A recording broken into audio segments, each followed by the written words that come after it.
حضرت امام احمد بن حنبل حضرت بشر حافی کے پیچھے دوڑتے تھے، تو کسی نے کہا کہ اس ناخواندہ شخص سے آپ کیا تلاش کرتے ہیں؟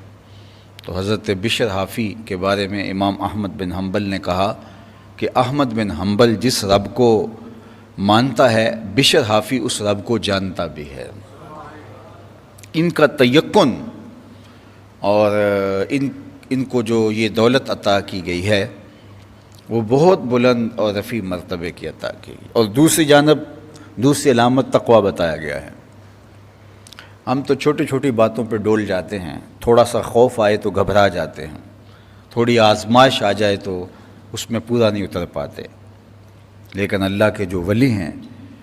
وہ مشکل سے مشکل ترین حالات کے اندر بھی مظاہرہ کرتے ہیں استقامت کا، اور ان کا اتقاء، ان کا تقویٰ اس درجے کا ہوتا ہے کہ قابل رشک ہوتا ہے۔ اس حوالے سے آپ صحابہ کی زندگیاں دیکھ سکتے ہیں، آپ تابعین کی زندگیاں دیکھ سکتے ہیں، آپ محدثین کی، اولیاء کی، اپنے اسلاف کی زندگیاں دیکھ سکتے ہیں کہ وہ تقوی کے کس عالی مرتبے پر فائز المرام تھے، اور حالات کی تلخیاں، کوئی لالچ، کوئی تکبر، کوئی خوف ان کے پائے استقلال کو لغزش نہیں دے سکا اور نہ لرزش دے سکا ہے، نہ ان کا پاؤں پھسلا ہے نہ کانپا ہے، اور اس مضبوطی کے ساتھ، استقامت کے ساتھ وہ دین کے اوپر جمے رہے۔ آپ بتائیے کہ جو جنگوں کی بھٹی میں ڈالے گئے اور پھر ان کی استقامت اور ان کا جذبہ، ایک جنگ میں صحابہ مل بیٹھ کے دعا کرتے ہیں کہ اللہ ہمیں شہادت عطا کرنا، اور جب میدان جنگ میں تلواریں چمکتی ہیں اور ادھر ادھر سے لاشیں گرتی ہیں، تو جنہوں نے مل کے دعا کی تھی اس میں سے کچھ لوگ شہید ہو جاتے ہیں، اور جو شہید نہیں ہوئے وہ اللہ سے جو ہے وہ بات کرتے ہیں کہ میرے مالک، وہ جو ہمارے ساتھ آئے تھے، ہم نے مل کے دعا مانگی تھی تو وہ تو شہید ہو گئے، ہمارا کیا قصور ہے کہ ہمیں شہادت نہیں مل رہی؟ منہم من قضا نحبہ ومنہم من ینتظر۔ اللہ تعالیٰ نے حکایت کی ان لوگوں کی، ان کے جذبوں کی، کہ ان میں سے کچھ ایسے ہیں منہم من قضا نحبہ، کہ انہوں نے جو چاہا وہ ان کو مل گیا، ومنہم من ینتظر، اور کچھ ہاتھ پھیلا کے اللہ سے کہتے ہیں مالک ہمارا کیا قصور ہے،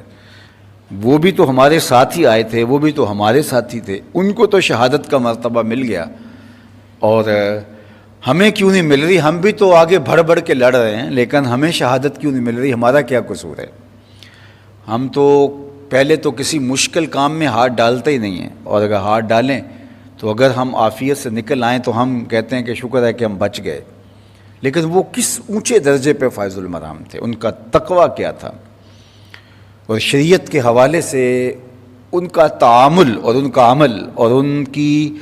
کوشش بلیغ کیا تھی۔ آقا کریم نے اسی کوشش کو دیکھتے ہوئے فرمایا کہ تم میں سے اگر کوئی دین کے 10ویں حصے کو بھی ترک کرے گا تو اسے بھی پرسش ہوگی، اور قرب قیامت میں آنے والوں کے لیے فرمایا کہ وہ اگر 10ویں حصے پر بھی عمل پیرا ہو جائیں گے تو ان کے لیے رخصت ہوگی۔ ظاہر ہے حضور علیہ السلام کی قربت کا نور ان لوگوں نے پایا تھا، اور ہم دیکھتے ہیں ان کی زندگیاں اور ان کے شب و روز دیکھتے ہیں کہ وہ کس قدر اتقاء کے مرتبے پہ فائز المرام ہیں۔ حضرت امام احمد بن حنبل کے پاس لوگ فتویٰ پوچھنے آتے تھے، تو ایک دن ایک خاتون آئی اور اس نے آپ سے فتویٰ پوچھا کہ حضرت میں ایک مسئلہ پوچھنا چاہتی ہوں، تو فرمایا پوچھیے۔ اس نے کہا کہ میں سوت کاٹتی ہوں، اور رات کو ایسا ہوتا ہے کہ بادشاہ کی سواری گزرتی ہے تو اس کے آگے خادم سونے کے شمعدان لیے چل رہے ہوتے ہیں، تو ماحول میں بڑی روشنی ہوتی ہے، تو اس روشنی کے اندر مجھے موقع مل جاتا ہے تو مادس کی راتوں میں اس روشنی کے اندر بھی میں سوت کاٹ لیتی ہوں۔ مجھے خیال آیا اور میں اس لیے پوچھنے آئی کہ کیا میرے لیے اس روشنی میں سوت کاٹنا جائز بھی ہے یا نہیں؟ تو امام احمد بن حنبل نے کہا کہ اے خاتون تم بتاؤ تم کون ہو؟ اس نے کہا سائل کی ذات نے پوچھی جاتی، آپ مسئلہ بتائیے۔ فرمایا نہیں، کچھ مسائل ایسے ہوتے ہیں کہ سائل کی حیثیت سے مسئلے کی نوعیت بدلتی ہے، تمہیں بتانا پڑے گا کہ تم کون ہو۔ تو اس نے کہا میں حضرت بشر حافی کی ہمشیرہ ہوں۔ کہا خاتون تمہارے لیے جائز نہیں ہے۔ تو جتنا مرتبہ رفیع ہوگا تقویٰ بھی اس اعتبار سے ہوگا۔ اعلیٰ حضرت عظیم البرکت امام اہل محبت کہیں تشریف لے گئے دعوت پہ، تو انواع و اقسام کے کھانے لوگوں نے آگے رکھے تھے، تو آپ نے شوربہ چکھا تو بہت لذیذ تھا، تو جی میں آیا کہ میں شوربہ پی لوں۔ تو صاحب خانہ کو کہا کہ اگر تم مجھے اجازت دو تو میں تھوڑا سا شوربہ پی سکتا ہوں؟ تو اس نے کہا حضرت یہ سب کچھ آپ کے لیے ہی تو رکھا ہوا ہے، تو آپ کی مرضی، جو چاہے لیں جو چاہے چھوڑیں۔ تو فرمایا نہیں، جو شوربہ ہوتا ہے اس کا عرف معقول ہے، مشروب نہیں، یعنی جو شوربہ دسترخوان پہ رکھا جاتا ہے یہ کھانے کے لیے رکھا جاتا ہے بطور سالن، یہ بطور مشروب نہیں رکھا جاتا۔ تو عرف سے ہٹنا چاہ رہا ہوں تو مجھے آپ کی ضرورت درکار ہوگی، اس لیے کہ آپ نے جو شوربہ تیار کیا ہے تو وہ ظاہر ہے بطور سالن ہی تیار کیا ہے، اور میں پیوں گا تو میرے دیکھا دیکھی باقی لوگ بھی پینا شروع کر دیں گے، تو وہ ایک جھٹکا بھی نہیں لے گا اور آپ کو شرمندگی ہوگی۔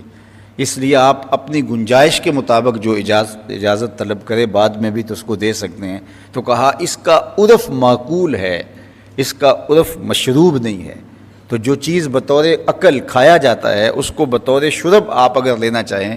تو آپ نے کہا کہ تقویٰ یہ ہے کہ آپ صاحب خانہ سے اس کی اسپیشل اجازت لیں، تاکہ جو ہے وہ اس کو کسی شرمندگی کا سامنا نہ کرنا پڑے۔ تو یہ انتہائی احتیاطیں ہیں،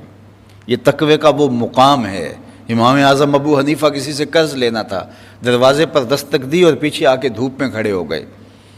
تو کسی نے کہا حضرت چل چلاتی ہوئی دھوپ ہے اور یہ سایہ یہ دیوار ہے، اس میں کھڑے ہو کے انتظار کیجئے۔ فرمایا صاحب خانہ سے قرض لینا ہے، اور جس سے قرض لینا ہو، قرض کے علاوہ اس سے کوئی نفع اٹھانا سود ہوتا ہے، تو میں اس لیے اس کی دیوار کے سائے میں کھڑا نہیں ہو رہا مبادا کے سود نہ ہو جائے۔ تو یہ ان کی احتیاط تھی، اور پھر ان محتاط ہاتھوں سے ہمارے تک دین پہنچا اور وہ محفوظ دین ہمارے تک آیا۔ اور آج جس طرح ممبر و محراب کے حاملین آج جس نفس کی خواہشوں کا شکار ہو گئے ہیں، آج اگر دین مدون ہوتا تو آج کس طرح کا چیستان ہوتا۔ تو اللہ کے جو ولی ہیں وہ ایمان کے بھی اعلیٰ ترین مرتبے پہ فائز المرام ہوتے ہیں، اور وہ اتقاء کے بھی اعلیٰ ترین مرتبے پہ فائز المرام ہوتے ہیں۔ باقی ظاہر ہے جب حضور علیہ السلام کا زمانہ تھا اور حضور کی زمانے کی قربت لوگوں کو میسر تھی، تو اس طرح کے لوگ جو ان اعلیٰ مراتب پر تھے وہ کثرت کے ساتھ پائے جاتے تھے، اور پھر وقت کے ساتھ ساتھ